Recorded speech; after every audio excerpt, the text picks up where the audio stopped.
Voilà, après ces petites pauses techniques, on va prier. Merci Père pour Tom, merci pour qui il est, merci parce qu'il est ton fils bien-aimé, ton enfant, et merci parce que tu lui as donné des choses pour nous ce matin.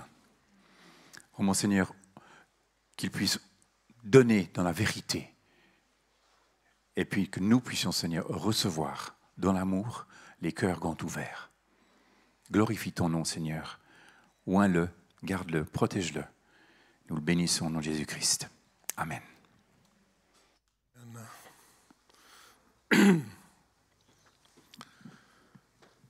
Merci de votre patience. J'aime pouvoir parler avec les mains libres.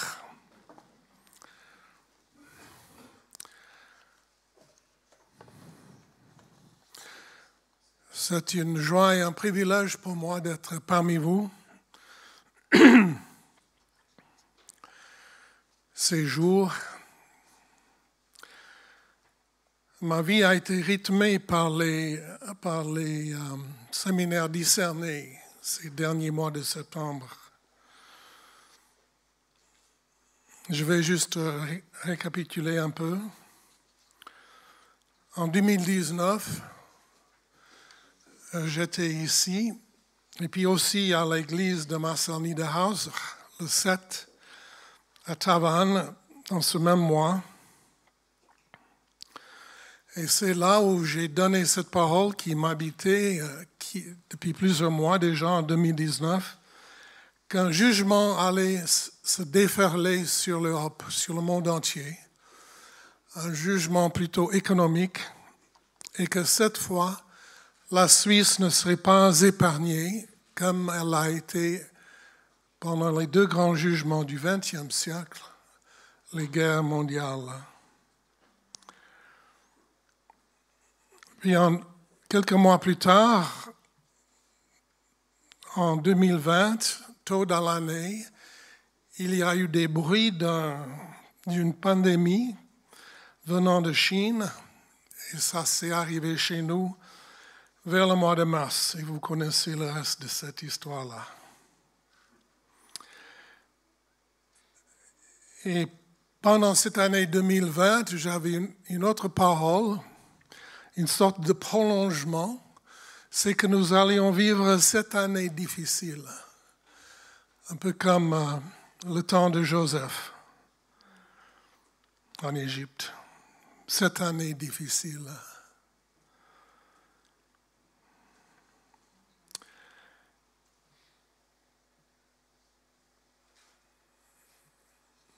Et pendant les mois qui ont suivi, on m'a posé la question plusieurs fois, mais est-ce qu'on est déjà dans les années difficiles? J'ai dit non. Non, on n'a encore rien vu. Et en 2021, j'étais de nouveau à discerner, je crois qu'on était à la Marive l'année passée, oui. J'ai partagé un moment d'enseignement avec Jean-Marc. Et puis, j'ai insisté sur cette parole donnée par l'apôtre Pierre. Ne soyez pas surpris de la fournaise qui sévit parmi vous pour vous éprouver, comme s'il vous arrivait quelque chose d'étrange.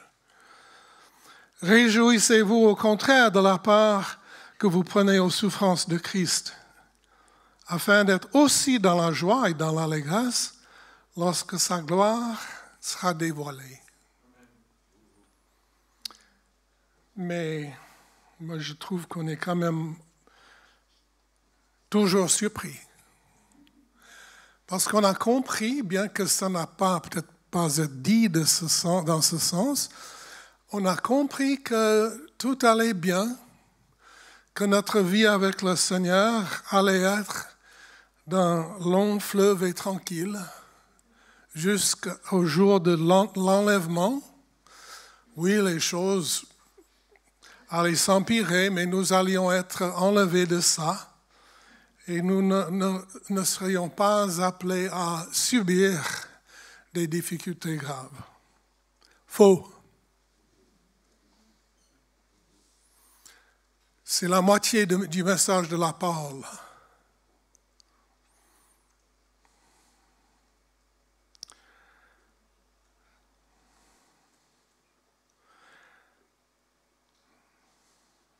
Ne soyons pas surpris, chers amis.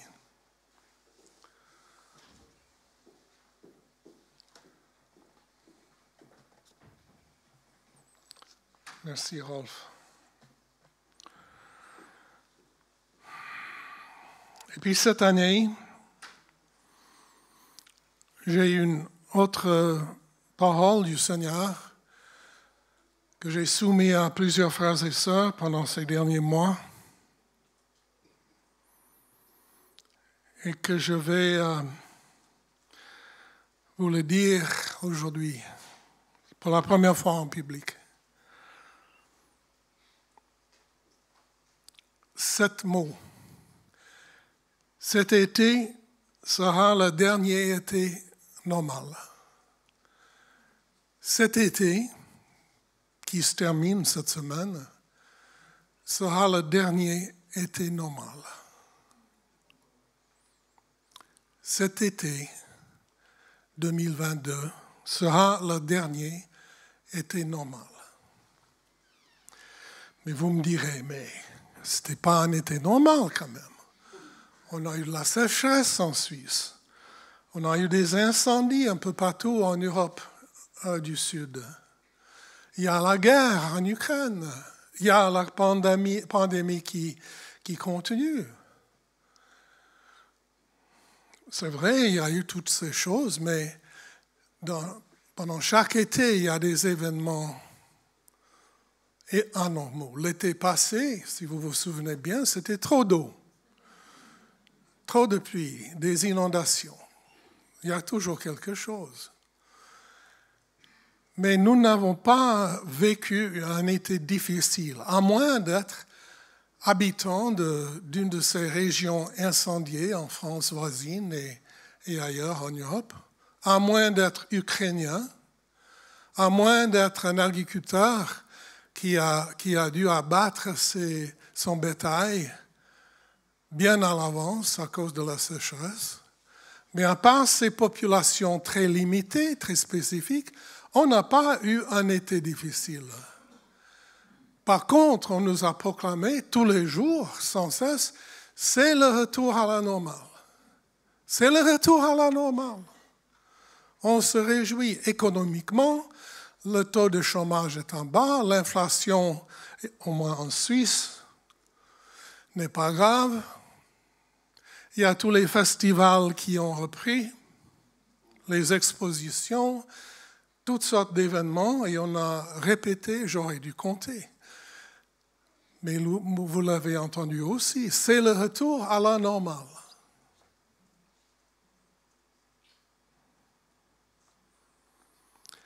Je ne pense pas.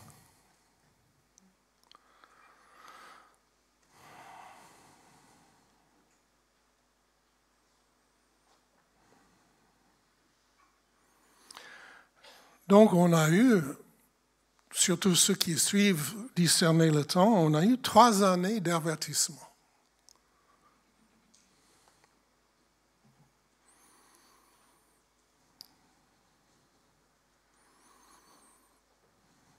Et maintenant, si j'ai reçu cette parole et j'ai été encouragé à la partager par mes frères et sœurs,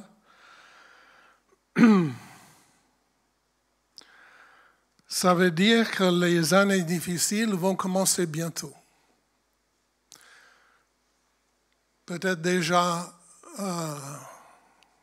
cet automne, je ne sais pas. J'ai eu un téléphone d'un homme de Dieu âgé, suisse-alémanique, qui m'a dit que lui, il avait reçu il y a tout un temps, que c'était au mois de décembre que les choses allaient changer radicalement. Je ne sais pas. C'est bien possible. C'est bien possible.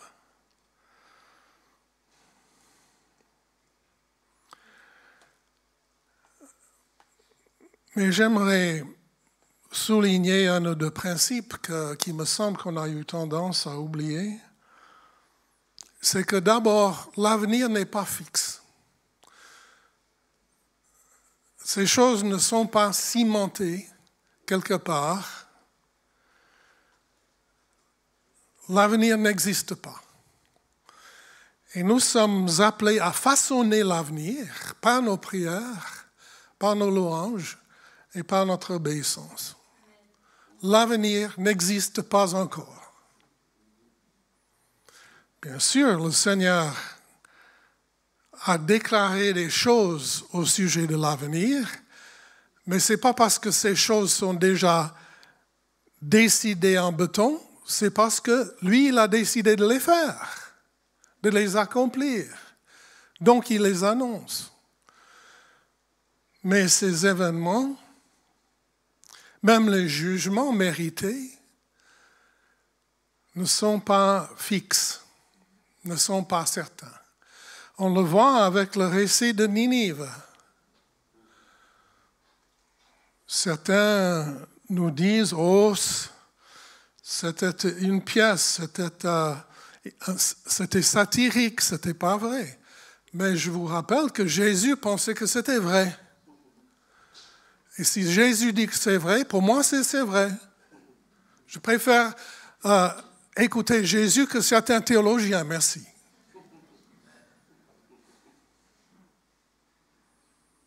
Surtout ceux qui essayent de me dire quelles parties de la Bible sont vraies et lesquelles ne le sont pas.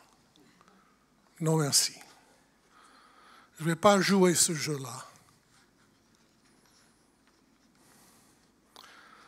Et c'est la tentation francophone. Depuis longtemps, mais surtout depuis Descartes, c'est d'élever notre raison au-dessus de la parole et que nous décidions quelles parties de la parole de Dieu sont vraies et lesquelles ne sont pas. C'est une hérésie. La pire des hérésies, l'hérésie de la pensée. L'exaltation du raisonnement humain. Non, Ninive est un événement qui s'est passé. Véritablement. Et à cause d'une repentance très profonde du roi, jusque même le bétail, le Seigneur a détourné le jugement. Et cette ville-État, ce peuple tellement féroce, tellement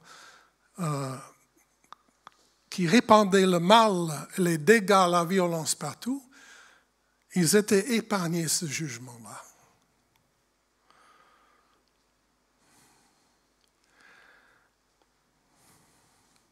Et bien sûr, Jonas, il n'était pas content. Il s'intéressait beaucoup plus à sa prophétie qu'au destin de ce peuple.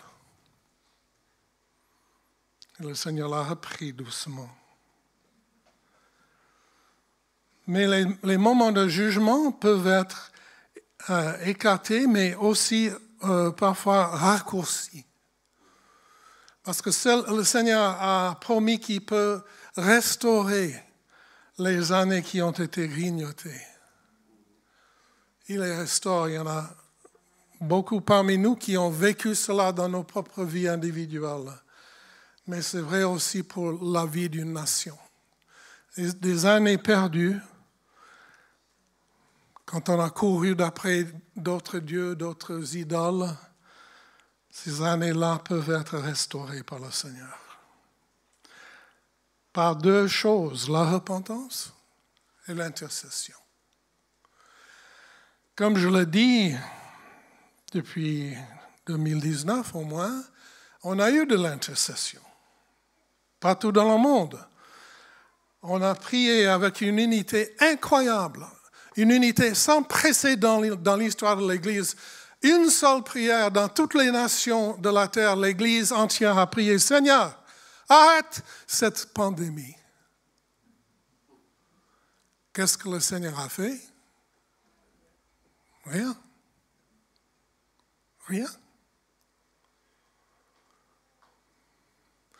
Et puis, dès le mois de février cette année, on a commencé encore à prier avec une unité formidable, la même prière. Seigneur, arrête la guerre en Ukraine. Arrête cette agression tellement maléfique. Qu'est-ce que le Seigneur a fait? Rien. Bon, il a agi. Nos équipes de Jeunesse en Mission étaient nombreuses, sont encore nombreux à aller en Ukraine avec plusieurs actions de différentes sortes. Beaucoup d'églises, surtout européennes, se sont mobilisées aussi. Et le Seigneur a exaucé beaucoup de prières. On a des témoignages formidables des prières exaucées en Ukraine, mais il n'a pas arrêté la guerre. Et avec les victoires récentes de l'armée ukrainienne dans l'est du pays, il y a un plus grand danger que celui qui habite le Kremlin va être tenté d'utiliser ses armes tactiques, même des armes nucléaires sur le champ de bataille. Dans tout son règne, dans toute sa carrière politique, il n'y a pas une fois où il a admis une erreur et il a changé de cours. Pas une fois pendant des décennies. Alors, qu'est-ce que le Seigneur attend? Pourquoi il n'a pas répondu à nos prières? Tellement juste, tellement bien motivé par l'amour de notre prochain, tellement biblique. C'est parce que nous n'avons pas voulu faire notre part, ce qui est la repentance.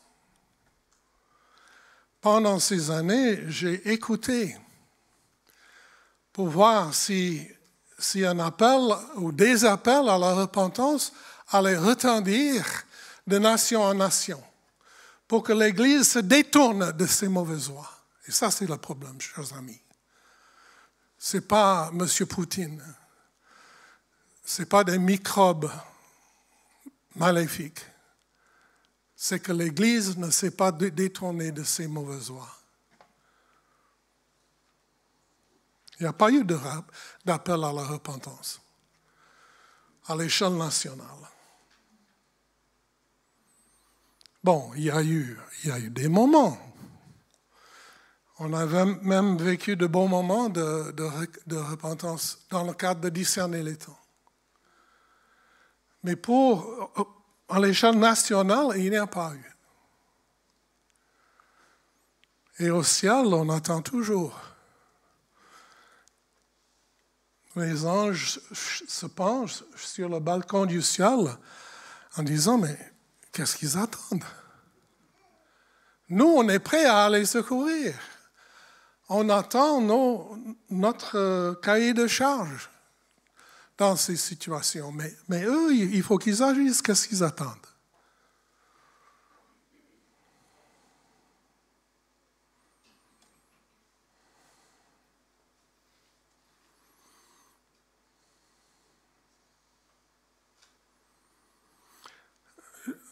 Je suis convaincu et de plus en plus convaincu que nous sous-estimons l'amour du Seigneur pour nous.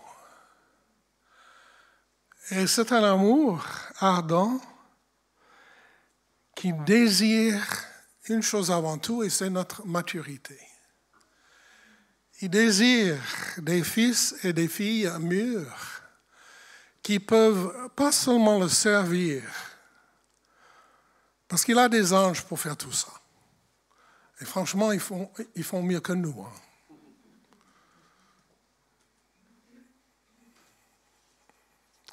Ils chantent mieux aussi. Peut-être, bien que Linda m'a rappelé une fois qu'on ne voit pas d'anges qui chantent dans la Bible. Ils louent le Seigneur, mais ils ne chantent pas. Bon, moi, je crois qu'ils chantent, mais je ne peux pas prouver ça Bible en main. Mais non, il désire notre louange imparfaite. Même quand on chante mal. Parce que c'est l'expression du cœur de ses enfants. Et comme Jésus a dit à ses disciples à la fin de son ministère, « Je ne vous appelle plus serviteurs, mais amis. »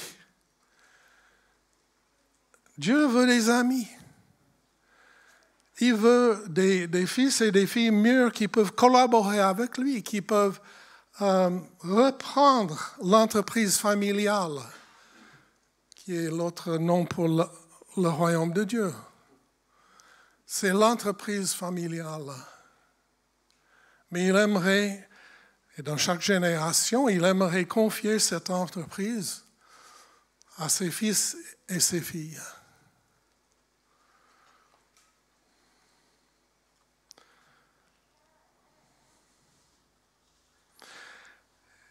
Mais c'est pour cela qu'il permet la souffrance. Et même la souffrance, parce qu'on est nombreux à avoir connu la souffrance sur le plan individuel. Et même dans le cadre de cette pandémie, on connaît tous des gens qui ont vraiment souffert.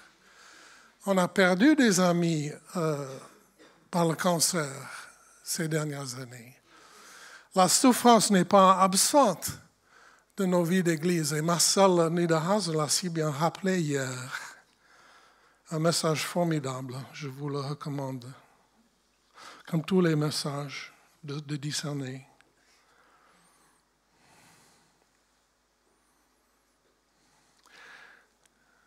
Nous, les protestants, on n'a pas développé une théologie de la souffrance.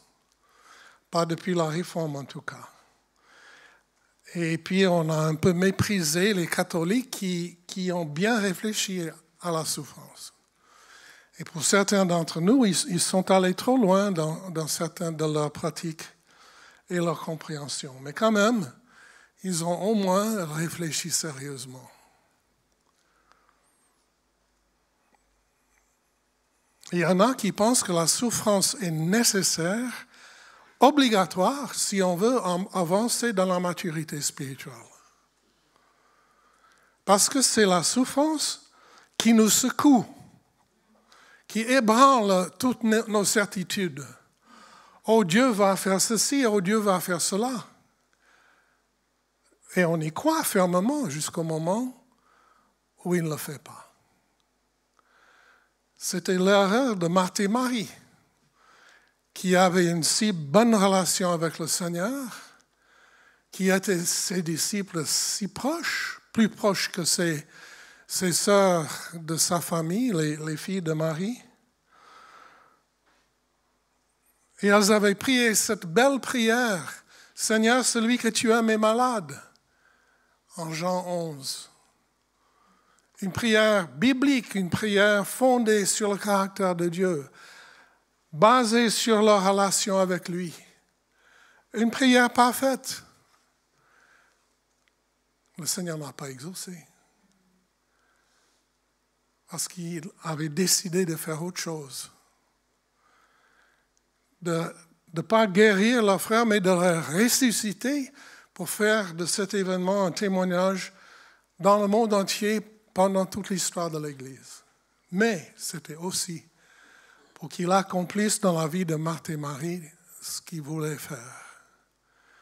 C'est de secouer leur certitude, qu'elle savait tout ce qu'il allait faire, qu'il était même presque obligé de faire ce qu'elle voulait.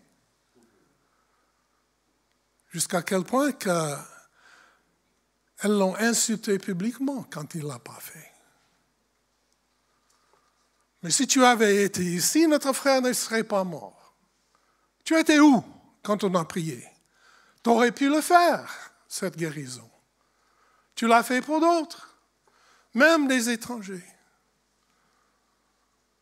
Un reproche public, comme un gifle à son visage.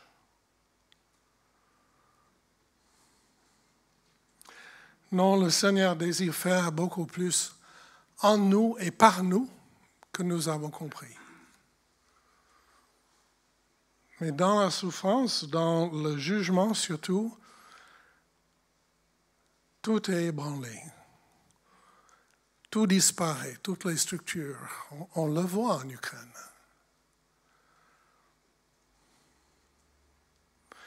La bonne nouvelle est qu'il est toujours là. La bonne nouvelle, c'est que ces temps de jugement, de souffrance, ont une fin. Et les années difficiles devant nous auront une fin aussi. Quelle fin? Je ne sais pas. Ça dépend de nous. Ça dépend de notre réponse à ce que Dieu veut faire dans notre vie, dans l'Église entière et dans notre nation.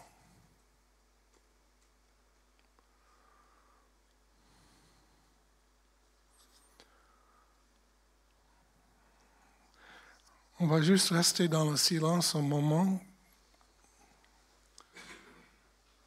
pour contempler tout cela.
Mon bien-aimé avait une vigne sur un coteau fertile.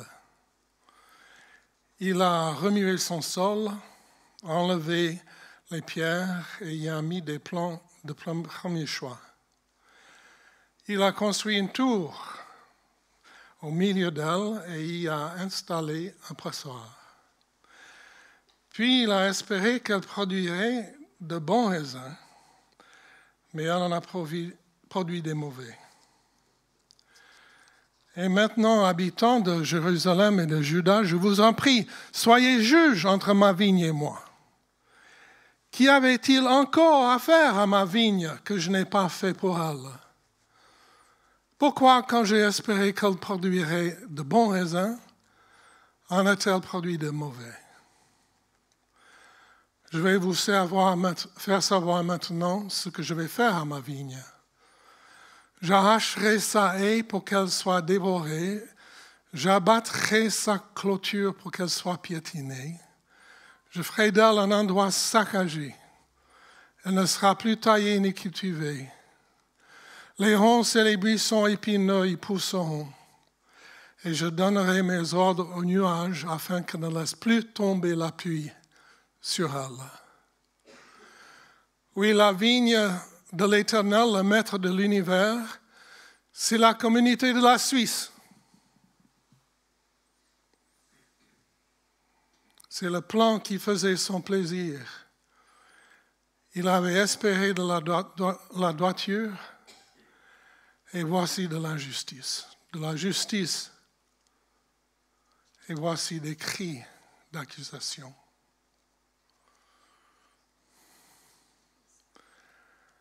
Quand on pense à la souffrance qui est toujours là, et puis surtout au temps de jugement, souvent nous pensons à nous-mêmes, à notre souffrance. Mais il y a une souffrance beaucoup plus grande. Il y a une souffrance même infinie et c'est la souffrance de Dieu lui-même. C'est lui qui souffre. Quand il voit, il est obligé de permettre que le jugement vienne sur ses enfants.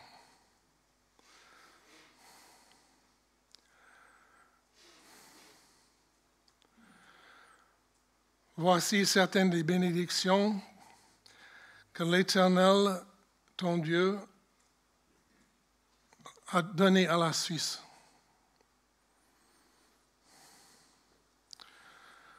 On a été bénis dans la ville et dans les champs. Nos enfants, nos troupeaux, le gros et le petit bétail, tout a été béni.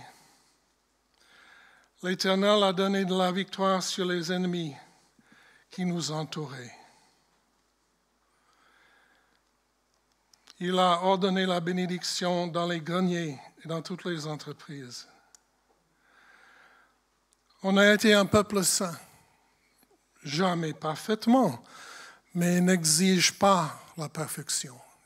Il désire une certaine mesure de la crainte de son nom, un certain respect.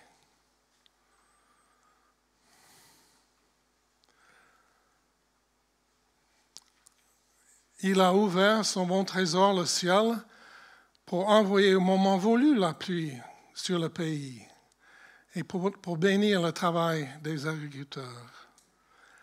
On a prêté à beaucoup de nations et on n'a pas fait d'emprunt. Mais maintenant, on est devenu comme le peuple d'Israël dans le temps de Samuel. On court après d'autres dieux, on cherche notre sécurité ailleurs qu'en Dieu lui-même. Avant, entouré par des puissances méchantes, on se confiait en Dieu, au nom de l'Éternel Tout-Puissant. Et maintenant, on regarde ailleurs.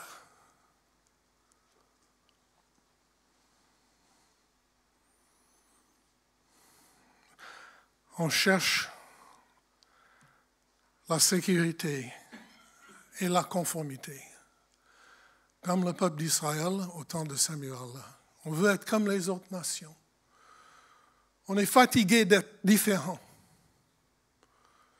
On veut se joindre aux autres, jouer dans la cour des grands.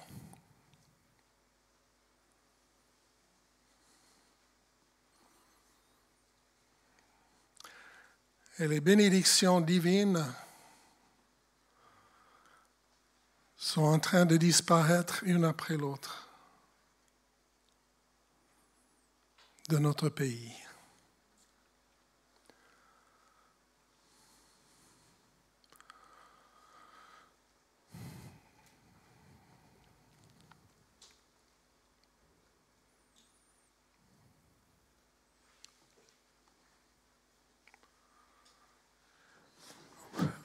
Oui, Seigneur, c'est vrai. Tu as tout fait pour notre nation. Des bénédictions incroyables. En commençant avec sa situation géographique, le climat, tout le reste. Mais des bénédictions sociales, culturelles, religieuses, siècle après siècle après siècle. Et c'est vrai, tu n'aurais pas pu faire mieux de ce que tu as déjà fait pour la Suisse. mais nous confessons que nous n'avons pas répondu comme il aurait fallu. Surtout ces dernières années, tes fils et tes filles ont quitté le bon chemin, t'ont oublié.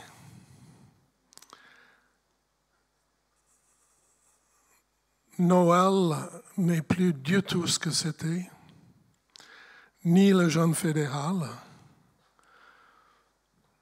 Les autres fêtes que nous célébrons par les longs week-ends comme Pentecôte et Ascension, le sens est inconnu parfaitement dans la culture générale. Même nos journalistes ne savent pas de quoi il s'agit. Seigneur, nous nous humilions devant toi. Nous déclarons, et moi je déclare que j'ai péché. Je me suis détourné de toi.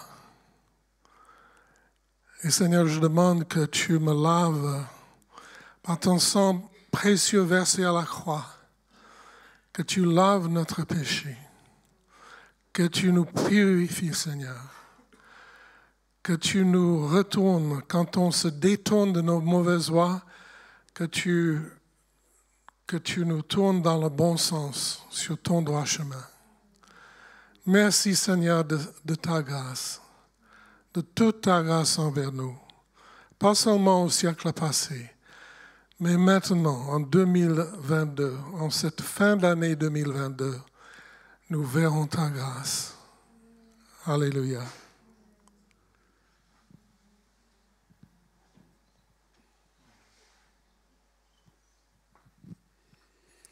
Seigneur, pardon parce que nous avons cru que c'était acquis, nous avons cru que nous étions mieux, nous avons jugé les autres peuples, nos voisins et d'autres de plus loin encore en disant que c'était de leur faute et puis qu'ils faisaient tout faux et nous on faisait tout juste. Pardon pour cet orgueil national de penser qu'on est bien tout seul, qu'on y arrive tout seul et surtout que tout ça, ça vient de toi et puis on le reconnaît même plus, Seigneur. On tourne la page sur le passé en disant c'est terminé, ça c'est des vieilles histoires.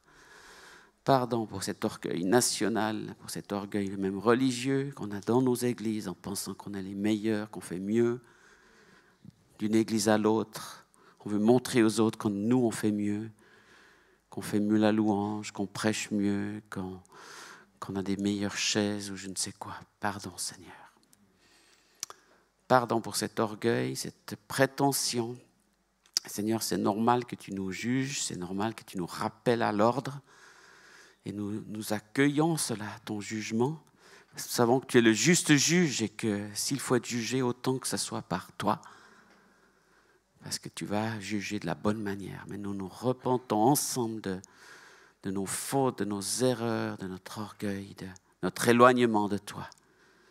Et nous disons, Seigneur, pardon et permets-nous de revenir à toi. Accueille nos prières, accueille nos cœurs repentants, Seigneur. Amen. Amen.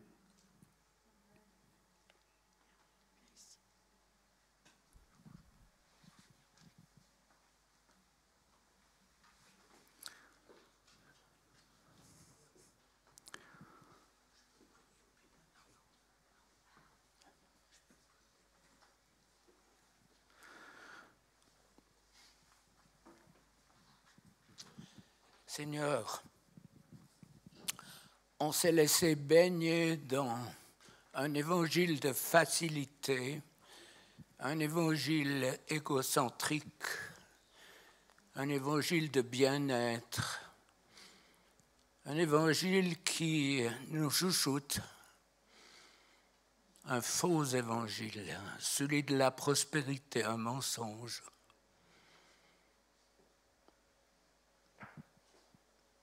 Pardon pour ne pas avoir répondu à tout ce que nous avons vu et vécu aussi. On s'implique, je m'implique. Et le Dieu que je connais, que je sers depuis beaucoup d'années, tu es ce Dieu qui pardonne.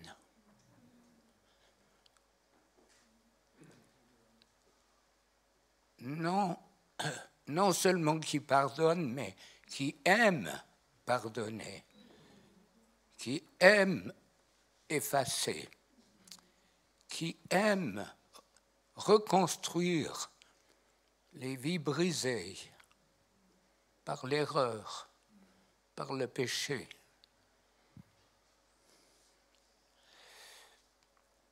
Combien d'autres, avons-nous dans ta parole, ont pris le sac et la cendre, ont crié à toi et ont vu toujours une réponse favorable. On n'a rien à fanfaronner. Le fait de reconnaître nos erreurs, nos fautes, nos péchés est un cadeau de ta part. Un cadeau extraordinaire. Pardon pour l'Église, l'Église c'est nous. Toujours facile de mettre le doigt sur l'autre. C'est quand on met un doigt en avant, il y en a plusieurs qui nous regardent dans notre main. Alors Seigneur, moi j'implore ta grâce sur ce pays. J'implore ta compassion sur nos vies aussi.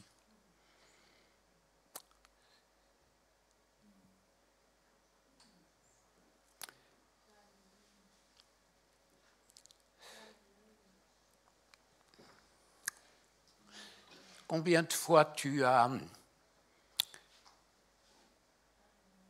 partagé ton cœur avec moi sur l'état de l'Église.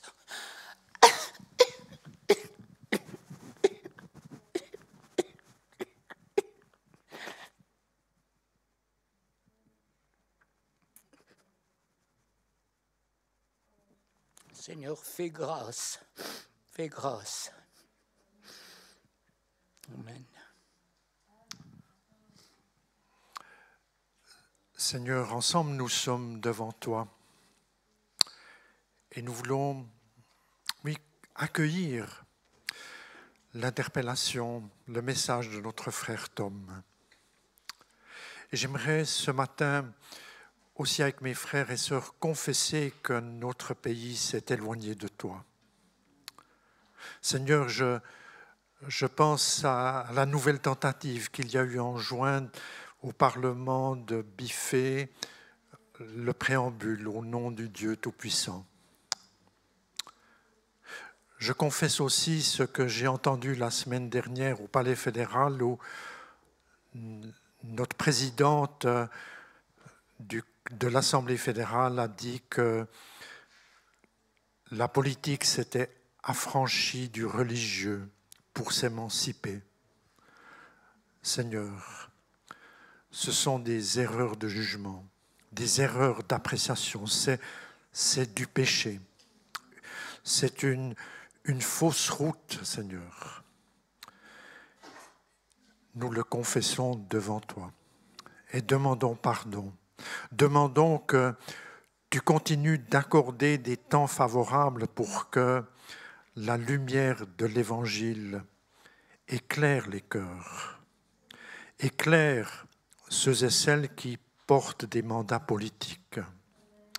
Et pour cela aussi, comme cela vient d'être confessé par Jean-Marc, nous redisons que ton corps est faible et fragile dans ce pays. Tu vois tant de lieux qui sont divisés, affaiblis, soumis à des concurrences internes, soumis à des théologies qui deviennent pauvres parce qu'on a comme quitté le pléroma, ce qui est entier, ce qui concerne la bénédiction mais aussi la souffrance, ce qui concerne l'espérance mais qui est relié à la traversée des saisons présentes dans l'épreuve. Seigneur, tu vois que nous sommes comme des enfants gâtés. Nous recherchons tant de plaisir et de satisfaction immédiate sans mesurer tes projets qui nous dépassent. Nous avons besoin de l'Esprit Saint qui éclaire nos esprits, éclaire, enrichit nos cœurs, enrichit notre connaissance en toi. Aie compassion de nous, Seigneur. Amen. Oui, amen.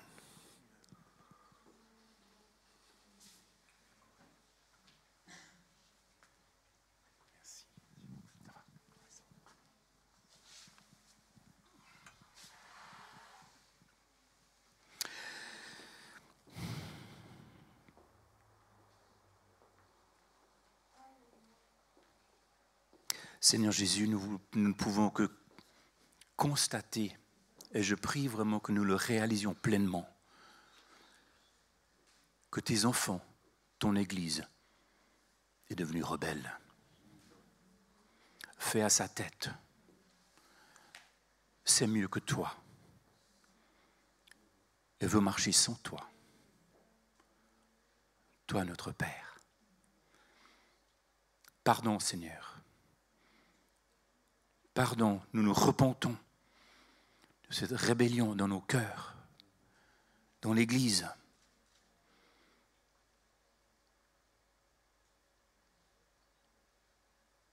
Combien de fois, Seigneur, on dit les choses, c'est joli de la bouche, mais le cœur n'y est pas. Donc les actions ne suivent pas. Merci pour ton pardon. Mais merci, Père, que nos cœurs le réalisent et que nous nous tournions vers toi.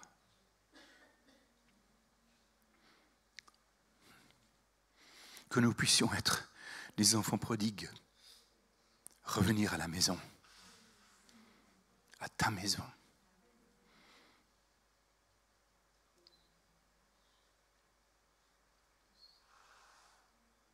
Et que ton Église, Seigneur, ton corps, tes enfants, regarde à toi, agisse et œuvre selon ton cœur.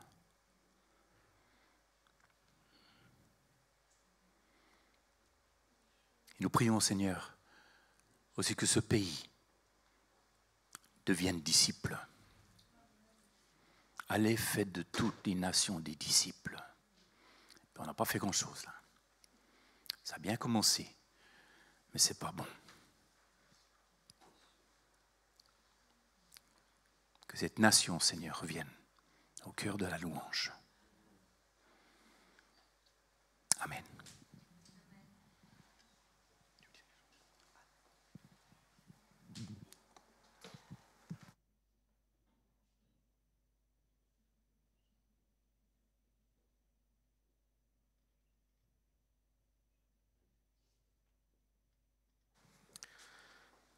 J'ai deux pensées que le Seigneur mettait sur mon cœur. Le Seigneur dit, je ne suis pas le Dieu de la Suisse, je ne suis pas le Dieu des États-Unis, je ne suis pas le Dieu des nations dites chrétiennes, je suis le Dieu d'Israël. Mais je veux bénir toutes les familles de la terre.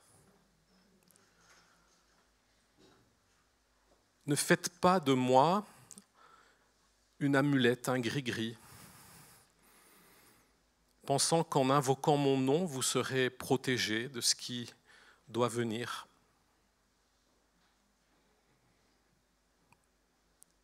Oui, c'est vrai, je cherche dans chaque nation une obéissance à ma parole.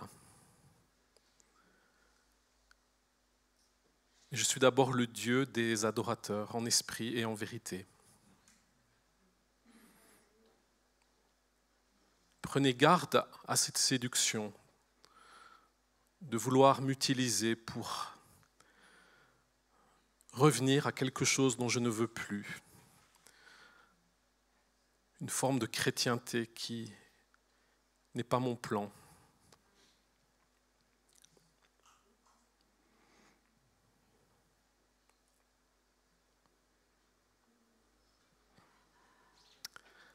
La deuxième chose que le Seigneur dit,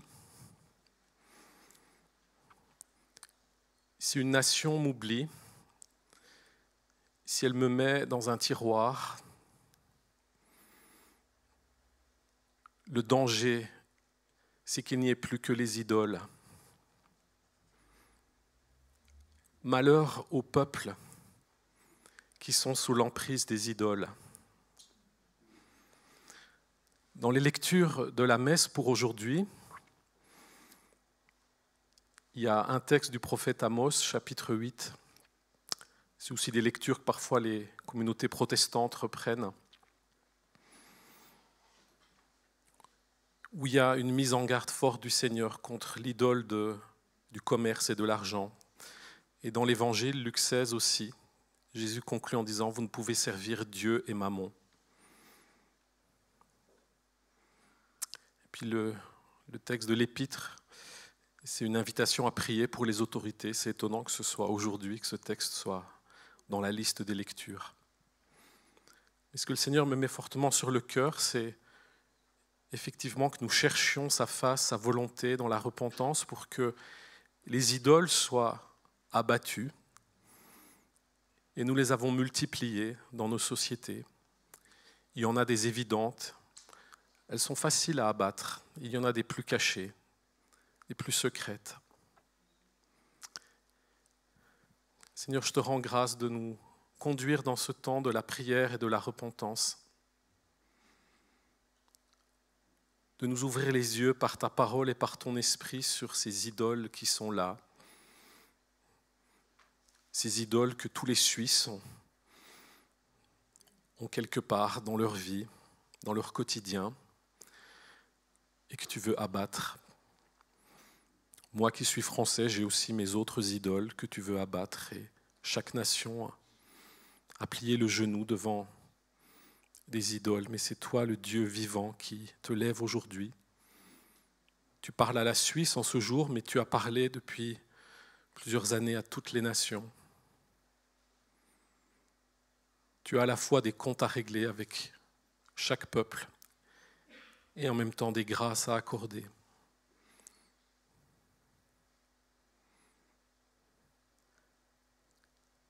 Et puis moi qui découvre la Suisse, Seigneur, ce que je te demande, c'est que cette idole de la confiance en soi, nous sans les autres, Seigneur, que cette confiance-là soit abattue. Parce que déjà, sans toi, nous ne pouvons rien faire. Et sans les frères et sœurs aussi, et sans les autres nations, nous ne pouvons rien faire. Seigneur, délivre-nous de l'autosuffisance. Amen.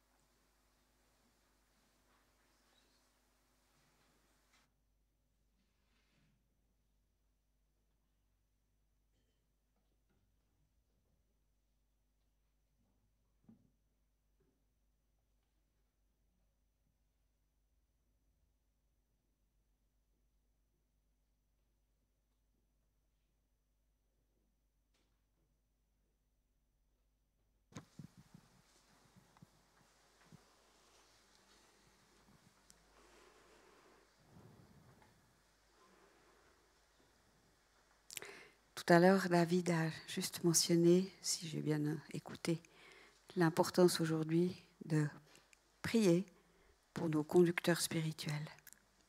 Seigneur, c'est quelque chose que tu nous dis de ta parole depuis longtemps. Prier pour nos conducteurs spirituels, c'est prier pour nos responsables d'église, pour nos pasteurs, mais c'est aussi prier pour nos autorités laïques. Et Seigneur, aujourd'hui, je mesure une fois de plus à quel point ma prière, notre prière pour ces autorités sont faibles, sont souvent inexistantes.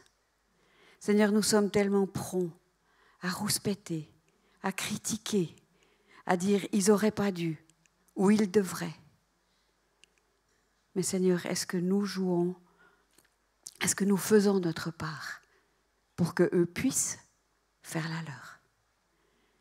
Et ce matin, Seigneur, nous voulons te demander pardon parce que nous n'avons pas répondu à cet ordre de ta parole, de soutenir, de prier pour nos conducteurs spirituels. Seigneur, nous pouvons à titre personnel te demander pardon, et c'est juste et c'est bon. Mais ensemble, en tant que ton Église, nous voulons te demander pardon pour notre manque de prière, pour nos autorités. Seigneur, si tous les jours on priait pour eux, si tous les jours on appelait sur eux la révélation de ton esprit, la protection devant l'esprit du mal qui les agresse, Seigneur, je crois que les choses seraient différentes. Alors pardon, Seigneur. Pardon pour notre désobéissance à ta parole. Pardon d'être des rouspéteurs plutôt que des gens qui soutiennent, qui encouragent, qui osent, oui, intervenir, qui osent dire ce que tu penses. On le dit tellement facilement entre nous, dans nos maisons, en critiquant. Mais prendre position ouvertement, clairement pour toi. Seigneur, moi souvent j'ai peur. Je le confesse, je te demande pardon aujourd'hui. Seigneur, ensemble, nous te demandons de nous mettre debout pour que nous puissions ensemble faire front à l'œuvre de l'ennemi dans notre pays, voire dans nos églises. Seigneur, nous avons tellement besoin de toi. Et c'est parce que tu nous aimes que tu nous reprends ce matin. C'est ta bonté qui nous conduit à la repentance. Et c'est parce que nous savons, nous sommes assurés de cet amour indéfectible de ta part, que nous pouvons ce matin simplement plier le genou, courber la tête et dire oui Seigneur, tu as raison, pardon. Relève-nous pour que nous puissions entrer dans ce que toi tu veux.